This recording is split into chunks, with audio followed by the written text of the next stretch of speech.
Hello and welcome everyone, and welcome to the third session of the MCQs of Law and Ethics paper. And yes guys, in the last two sessions we had discussed the first 70 of the MCQs of our Law and Ethics paper, and today we are going to study the MCQs from 71st question onwards. And guys, specific attention on MCQs for CMA Foundation students. Why? Because you are aware that in future the exam of Foundation will be conducted in an MCQ format only. Since in the future the exam of CMA Foundation will be conducted in an MCQ format, therefore it is very important to do the MCQs properly and practice them over and over again. So let's start the MCQ number 71. So we were doing MCQs of the Contract Act, Indian Contract Act, and we'll continue that series, guys. So question 71. Capacity to contract has been defined in. So which section defines the capacity to contract? Sir, section 11 defines the capacity to contract. The right answer is B. Competency to contract means, what do you mean by competency to contract? Now what is the meaning of a person who is competent to contract? A. Age of the parties. Is age of the parties relevant to competency of contract? B. Soundness of mind of the parties. Parties are of sound mind or not? That is B. C. Both A and B. D. Intelligence of the parties. Guys, soundness or competence of the parties is dependent on the soundness of mind of the parties and the age. The intelligence is not relevant. Whether you are an intelligent person or an unintelligent person, you can enter into a valid contract. So intelligence is of no relevance. So the answer is C, both A and B. Yes, C. Question number 73. Which of the following is not competent to contract? So a person who's not competent to contract: minor, sir, he is not competent to contract for sure. Unsound mind, not competent to contract. Person who has been disqualified from law for contracting with someone, again not qualified to contract. So the answer is D. Sir, all of these are not competent to contract. Yes, sir. Question number 74. A minor's agreement is void. This was held in the case of, now you have to remember the case law where minor's agreement is held void. Mohiri Bibi versus Dharamdas Ghosh, Nihal Chand versus Jan Mohammad Khan, Suraj Narayan versus Sukhu Ahir, Chanaiya versus Ramaiya. Sir, the correct answer is A. Mohiri Bibi versus Dharamdas Ghosh is the case in which minor's agreement is termed as void. Minor agreement is void. This was adjudicated in the case of Mohiri Bibi versus Dharamdas Ghosh. The age of majority for the purpose of Indian Contract Act. Now what is the age of majority for Indian Contract Act purposes? Guys, again, different laws of the country have different age limits. So for example, in India, the right age for drinking is 21 or 25. It's not 18. Don't think that you are 18, you are eligible to drink. No, you are not. So age limit is defined as per the Indian Contract Act. The age limit is 18 years. It's not 16. It's not bifurcated between boys and girls. It's 18 years. So the correct answer is C. Okay, sir. Question number 76. A minor's agreement can be ratified on attaining majority. Ratified, the word ratified means approved. So an agreement with the minor can be approved. So you know that the basic principle is that an agreement with the minor is not valid. But when he attains majority, so when he attains the age of 18, can he ratify, can he approve the agreement which he had entered when he was a minor? Can he approve that agreement? He can say, okay, that agreement which I had entered into at that point in time, I was a minor, so I now approve that agreement and that agreement is valid. Can it happen? Answer is no. Agreement with a minor is void ab initio. It is not existent and it becomes void. It becomes bad in law. A minor, when he attains the age of majority, he should enter into a fresh agreement. A new agreement is to be entered into when the minor enters the age of majority. So the correct answer is false. This statement is false, that a minor's agreement can be ratified on attaining majority. No, the minor agreement with minor is void ab initio. It's over. It's completely finished. Okay, sir. Question number 77. dash are goods suitable to condition in life of the minor and to his actual requirements at the time of sale and delivery. Necessaries, goods, lifestyle products, luxuries. So guys, agreement with a minor is void, is not valid, but agreement to sell certain goods is valid. What are those goods? Sir, those goods are necessaries. So when you supply some necessities to the minor, necessities are food, clothing and shelter. When you supply necessities to a minor, guys, at that point in time, you are automatically gaining a right to recover the amount from the estate of the minor. That sacrifice of yours or that money spent of yours would not go waste. So the answer is necessaries. Necessaries, if you buy for a minor, it will be reimbursed to you. It will be reimbursed to you in from the estate of the minor at a given point in time. Okay, sir. Consensus ad idem means, so guys, this is a Latin phrase, consensus ad idem, general consensus. B, meeting of minds upon same thing in the same sense. C, reaching an agreement. D, reaching of contract. Guys, we have studied it in detail that consensus ad idem means meeting of mind upon the same thing in the right sense. So Mr. A asked Mr. B to sell his car. Mr. A has two cars. Mr. A was wanting to sell car number 1. Mr. B was wanting to purchase car number 2. Mr. A didn't specify which car was he willing to sell. This fortifies or this neglects the principle of consensus ad idem. And if this principle is neglected, then the contract is void. So consensus ad idem is that two minds should meet upon the same thing in the same sense. So this is the principle of consensus ad idem. Question number 79. A contract which is formed without free consent of parties is valid, is illegal, or is voidable, or is void ab initio. So guys, one of the parties has not consented to the contract and the consent was not free, it was forceful. So this particular contract is voidable at the option of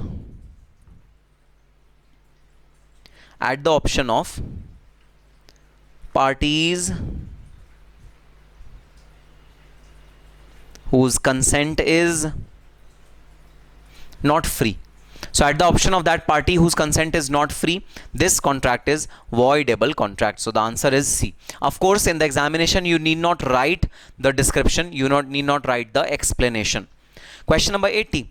Contracts under unilateral mistake are dash if such mistakes is caused by fraud or misrepresentation of other party. So if any contract, there is a unilateral mistake, means one party is under a mistake, R dash if such mistake is caused by fraud or misrepresentation by the other party. The other party has misrepresented and in such contract one of the parties is under a mistaken belief, is under a wrong belief, and the other party had entered into a coercive measure. Other party has misrepresented or other party has pursuant to a fraud convinced the first party, and the first party is convinced, but the matter of convincing is not true, is incorrect, then this kind of contract is void, guys, because the other party has given his consent under a mistake. And if it's a unilateral mistake, then thus such contracts are void. Even if these are a bilateral mistake, then also these contracts are void. Okay, sir. Mistake as to foreign law. So if you do not know the legal provisions of a foreign country, mistake as to foreign law is treated in the same manner as mistake of Indian law, as mistake of fraud, as misrepresentation or fraud. So the answer is as a mistake of fraud, as a mistake of fact. So there are two kinds of mistake of law and mistake of fact. Mistake of law means Indian law. If you are mistaking in some foreign law, then that will be treated as mistake of fact, and it will be accordingly treated in our Indian Contract Act, the penal provisions or the consequences which are there with respect to the mistaken fact, that will be applied to the person who has mistaken in foreign law. But if you have mistaken in Indian law, then guys that will be treated as per the mistake of law, and the repercussions are very different from mistake of fact. So these are very different things. Okay sir, we got it. Although sir, we sometimes don't remember what had we studied, but still sir, practicing MCQs is more important. If an agreement suffers from an uncertainty, so if an agreement suffers from some uncertainty, it is voidable, void, unenforceable, or illegal. So guys, if there is any uncertainty, so if I say that, okay, buy me a shirt and I will pay you the money. A shirt, it is uncertain. Which shirt is it? If any contract is suffering from uncertainty, then guys that contract is a void contract. That contract is neither voidable nor unenforceable, but it is a void contract. So the answer is B. Okay sir, got it. Okay, let's come on to question number 83. All illegal agreements are void ab initio, valid, contingent, and enforceable. Illegal means whose object or whose purpose is illegal. So if I give a contract to you to kill someone or to have some personal injury towards someone, that is an illegal agreement. Sir, all illegal agreements are void ab initio. They hold no sanctity in eyes of law. They are not enforceable in eyes of law, and all those contracts are unenforceable. They are void ab initio. From the basis they are unlawful. Yes sir. Okay, question number 84. A promise to give money or money's worth upon the determination or ascertainment of an uncertain event is called. So I will give you some money or money's worth, which means I will give you some gold or some silver or some money's worth, some value, on determination of an uncertain event. So I'll give you an example. Amitabh Bachchan's son Abhishek Bachchan and daughter-in-law Aishwarya Bachchan, when they were expecting their baby, there was a huge what do we call it, at gambling in the country, whether it will be a boy or a girl. So a money consideration is promised to be paid on an event which is uncertain. These are known as wagering contracts. Gambling is the incorrect word. It is a non-technical word. The legal word is wagering, but it means the same. So they are known as the wagering agreements. They are not unlawful, they are not illegal, they are not voidable, but they are wagering contracts, and the answer is A. Of course, there are other laws in the country which treat these agreements as illegal. Any kind of gambling, any kind of wagering, any kind of thing which is dependent on chance, the game of chance, like cards which you play, game of chance, all those are illegal in India if money is being exchanged against those games. So yes, other laws of the country treat these as illegal, but the Indian Contract Act treats them as legal, and they are known as wagering contract, although the consequences of such contracts are little different from the normal contracts. Okay sir, we got it. In state of Gujarat and Maharashtra, collateral transaction to a wagering agreement are voidable, illegal and void, valid and enforceable, contingent. So what do you mean by collateral transaction to a wagering agreement? Guys, collateral transaction means there is a wagering agreement between two parties. Two parties are entering into a contract whereby they are betting upon an uncertain event. They are having a bet on an uncertain event. Now that betting on uncertain event, if one of the parties asks the other party to keep some collateral security with him, so that if the other party loses the bet, if he doesn't pay, then the money will be recovered from the property. So I'll give you an example. Mr. A, Mr. B. Mr. A promises to pay Mr. B a sum of 1 lakh rupees if it rains today. If it rains today, then A promises to pay B 1 lakh rupees. B asks A, oh A, I don't trust you whether you will pay 1 lakh rupees or not. It's better you keep your watch with me. This is known as a collateral agreement with a wagering contract. Guys, in state of Gujarat and Maharashtra, such contracts are illegal and void. Gujarat doesn't permit any such contracts which are dependent on future uncertainty. Maharashtra doesn't permit any such contract which are based on future uncertainty. So yes, these agreements are illegal and void. Answer is B. Okay sir, question number 86. A contingent contract is a contract to do or not to do something if such event collateral to such contract happens or does not happen. C, neither A or B. D, last one is D. So this is neither A or B, and last one is D, either A or B. So now we are dealing with contingent contract. Contingent contracts are contracts which are dependent on some future event, happening or non-happening of some future event. These are known as contingent contracts. So guys, these contracts are dependent on happening or does not happen, neither A or B, either A or B. So the answer is either A or B. So contingent contract is a contract to do or not to do such contract or not to do something if some event collateral to such contract, which is dependent on such contract or linked with such contract, happens, does not happen, neither A or B, or either A or B. Answer is either A or B. So collateral contract will be executed if something happens. So I'll give you an example. If the hen gives egg, then those egg will be sold to you. Contingent contract, a contract in which the happening of that contract is dependent on some future event. Contingent contract. Okay sir, we got it. 86. 87. Which of these parties cannot demand performance of promise? So which of these parties cannot demand performance of a particular promise? A, promisee. B, any of the joint promisees. C, on the death of promisee, his legal representatives. D, stranger to the contract. Guys, performance cannot be demanded by a stranger to a contract. But tell me, can consideration be demanded by a stranger to a contract? Yes sir, performance cannot be demanded by a stranger, but consideration can be demanded by a stranger. We had discussed this aspect in detail in our lectures. So stranger to a contract is the right answer, question number 87. Let's move on to question number 88.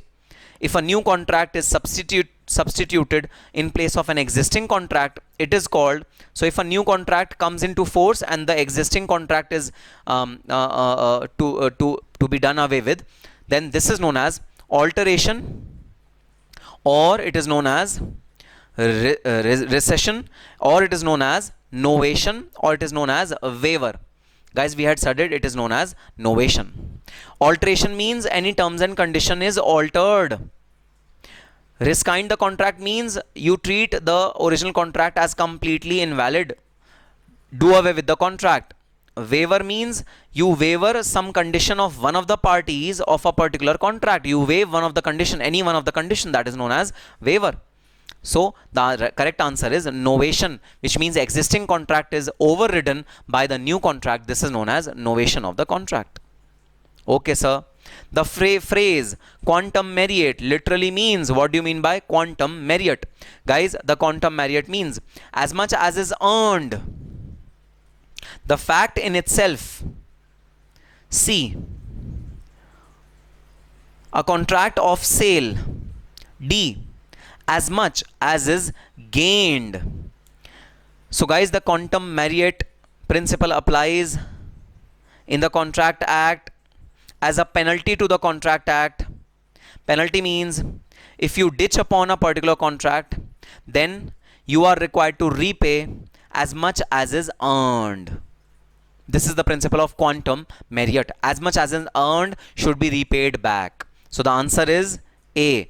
Quantum merit means as much as is earned. Okay sir, got it. Damage is awarded to compensate the injured party for actual amount of loss. So damages, if we pay for injured party for actual amount of loss suffered by him for breach of contract, are called, what are these damages called? That is what the question is asking you. Okay sir. General or ordinary damages, special damages, vindictive damages, nominal damages. Sir, the answer is A. General or ordinary damages. Any damage which is paid to the injured party for any loss which the injured party has suffered due to breach of contract by one of the parties, that is known as a general or a ordinary damage. Yes sir.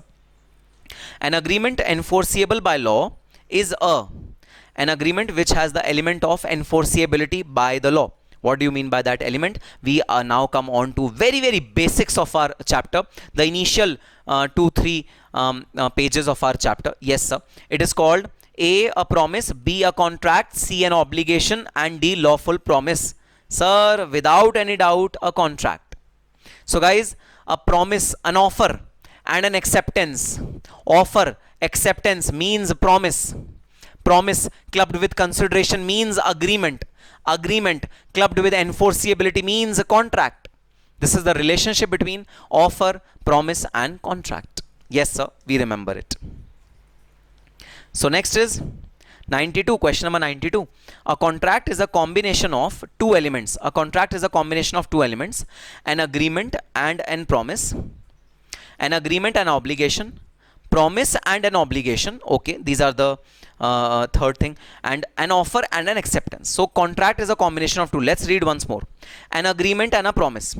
Guys, when agreement and promise meets, then you form a contract. Next, an agreement and an obligation. When agreement meets with legal enforceability or obligation to do something, then it becomes a contract. Promise or obligation, offer and an acceptance. Obvious answer is B. When agreement meets with legal obligation, it becomes a contract. Okay sir. Question number 93. A proposal when accepted becomes a, when you accept a proposal, what does it become? Sir, needless to say, without any doubt, it becomes a promise. So the answer is promise. Guys, these are the basics of our Indian Contract Act, and I hope you are able to quickly get the answer, because time is of essence in this particular examination. Okay sir, got it. So question number 94. A void agreement is one which is valid but not enforceable, enforceable, enforceable by any party, not enforceable in law. Guys, the right answer is a void agreement means which lacks enforceability, which is not enforceable in law. An agreement which lacks enforceability is a void agreement. Okay sir, got it. Question number 95. The agreement which are not contracts. So the agreements which are not contracts, we have been given 4 options. Number 1, Mr. A purchases goods from Mr. B. Avanshu supplies goods to Mohit's firm. An agreement for watching cinema. None of the above. Guys, this is not a contract because it is a social agreement. Social agreement are not contracts. Yes sir. So this is not a contract. So the answer is C. An agreement for watching cinema is not a contract. So let's move on to question number 96. Which one is correct? You have to tell us that which one of the statement is correct. All contracts are agreements. Sir, contract is equal to agreement plus enforceability. So yes, naturally, all contracts are agreements. Without being an agreement, it cannot form a contract. So all contracts are at the first stage agreement. Agreement plus enforceability becomes a contract. So yes, very true. This is very true that all the contracts are agreements. All contracts are agreements. Okay, sir. B part. All agreements are contracts. No, sir. Only those agreements which have enforceability inbuilt in them, those are known as contracts. Only those agreements which have enforceability in it, they are known as contracts. So sir, this is false. For sure, this is false. Option number 3. All agreements are not contracts. Yes sir, this is true.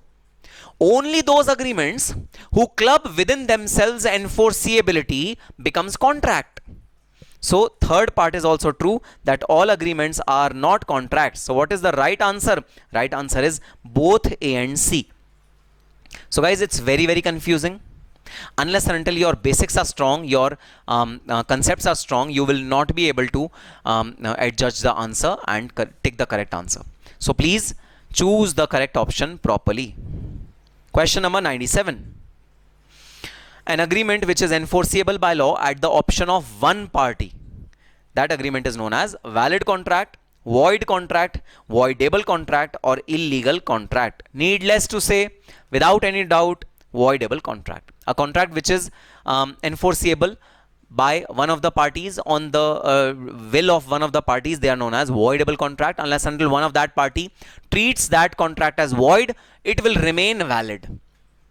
So it is known as a voidable contract. Perfect. Correct answer is C. Question number 98. Which of the following is false? You have to tell us which of the following is incorrect. A.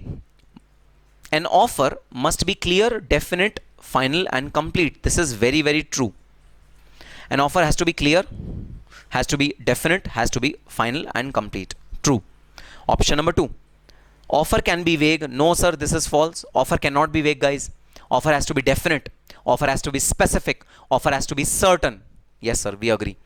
Must be communicated. True. Offer has to be communicated. There is nothing called uncommunicated offer. Yes, there is something called implied offer, but that is relevant to very, very specific instances like bus stopping at a bus stop. It is not applicable generally. General rule is communication is essential. True.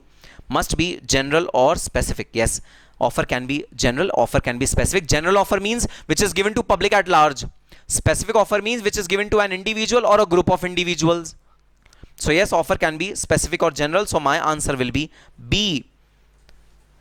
The false statement is that offer can be vague. No, offer cannot be vague. Okay, sir. Question number 99.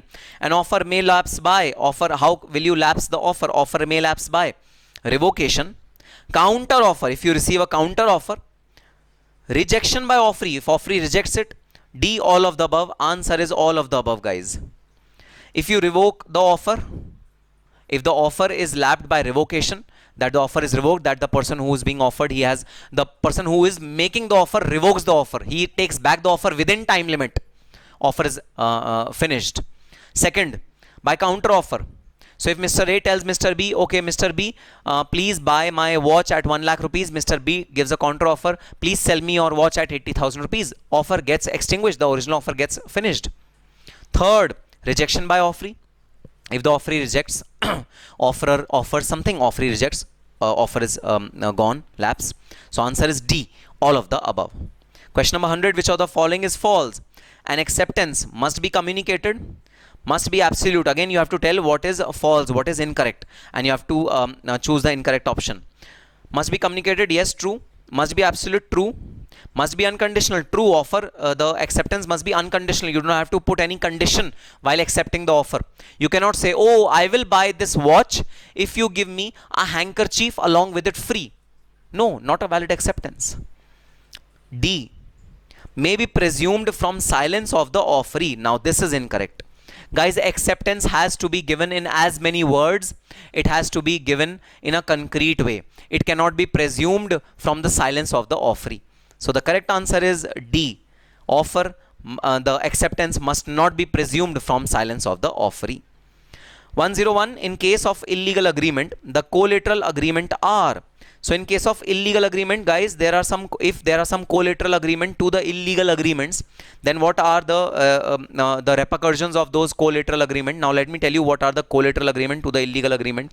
Guys, there's an illegal agreement that Mr. A will kill some person and Mr. B will remunerate Mr. A 5 lakh rupees.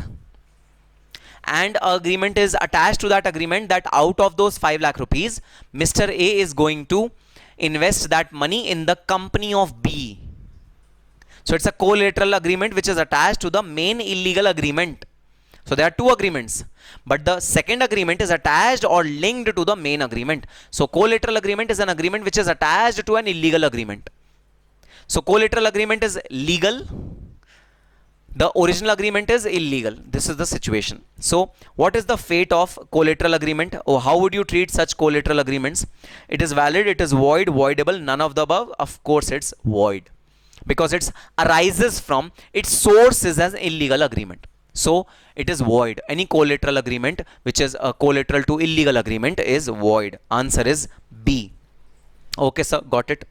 An offer by post may be accepted by post, over telephone, both A and B. So over telephone as well as by post, both methods are acceptable. None of the above. So an offer made by post, guys, must be accepted by post only. Answer is A. Yes, that is a prime condition. If anyone has given you a postal offer, then it has to be accepted by post only. You can answer that particular offer using post only. You cannot use any other method of accepting that particular offer. Okay, sir, got it.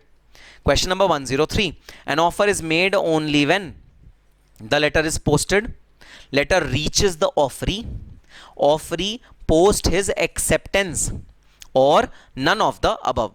So you have to tell us that when is the offer made? When will you say that offer is made? Guys, the offer is made when the letter reaches the offeree and it comes to the knowledge of the offeree.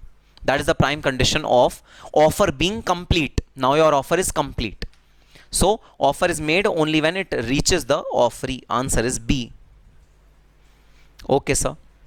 Which of the following is true? Now you have to tell which statement is true. Rest of the statements will be false. One will be true. Consideration must result in benefit to both the parties. Past consideration is no consideration in India. Guys, we know that this is false. Past consideration is a consideration in India. Past consideration is not a consideration in English law. Yes, sir, we remember.